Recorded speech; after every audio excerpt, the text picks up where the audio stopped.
உண்டாய் கார் கம்பெனியோட ஐபிஓ பாத்தீங்கன்னா இந்தியன் மார்க்கெட்ல பாத்தீங்கன்னா இந்த வருஷம் கடைசியில வந்து லிஸ்ட் ஆகிறதுக்கு அதிக வாய்ப்பு இருக்கு. இந்த கம்பெனி பாத்தீங்கன்னா ஆல்ரெடி பாத்தீங்கன்னா சவுத் கொரியன் மார்க்கெட்ல வந்து லிஸ்ட் ஆகியிருக்கு.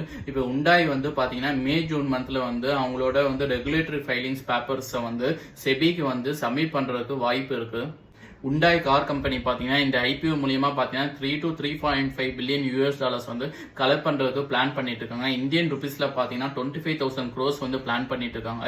இவங்க சொல்ற மாதிரி இவ்வளவு அமௌண்ட்டுக்கு வந்து அவங்க ஐபிஓ வந்துச்சுன்னா இதுதான் இந்தியாவோட லார்ஜஸ்ட் ஐபிஓவா இருக்கும். இதுக்கு முன்னாடி பாத்தீங்கன்னா எல்ஐசி தான் லார்ஜஸ்ட் ஐபிஓ. எல்ஐசி பாத்தீங்கன்னா கிட்டத்தட்ட 21,000 crores வந்து கலெக்ட் பண்ணாங்க. 2023 ஃபினான்ஷியல் இயர்ல பாத்தீங்கன்னா இந்த கம்பெனி பாத்தீங்கன்னா 6 lakh யூனிட்ஸ் வந்து கார் வந்து சோல்ட் பண்ணிருக்காங்க.